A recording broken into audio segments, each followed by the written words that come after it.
ایک خاتون کی آبرو لوٹی جا رہی ہے، اس کے پاس چوائس ہے کہ یہ آبرو یا جان، دونوں میں سے ایک دے دے، یعنی خودکشی کر لے یا آبرو لٹا لے۔ شریعت یہاں پر کیا کہے گی؟ پیش آ رہا ہے، فون آتے ہیں۔ قاری خالد رحمان جاوید، جنہوں نے بولا ہے وہی دروازہ کھولے۔ پاکستان کے قیام کے وقت جب ایسے واقعات، میری پھپھی کے ساتھ ہوا تھا واقعہ، مطلب میری پھپھی کی بھی پھپھی، مطلب یہ کہ رشتے کی تھی، انہوں نے تو چھلانگ لگا دی تھی جان۔ اصل میں ڈاکٹر صاحب بعض مسائل میں خود رحمت عالم صلی اللہ علیہ وسلم مسئلہ پوچھنے والے سے پوچھتے تھے کہ استفت قلبک، اپنے دل سے فتویٰ لے۔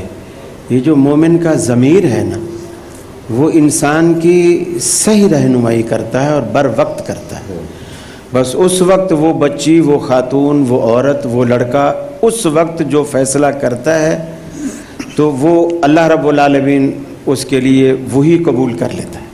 یہ ہر شخص کی وہ پھر خودکشی بھی کرتی ہے تو وہ خودکشی نہیں کہلائے گی۔ یہ ہر شخص کی ایک ایمانی غیرت ہے۔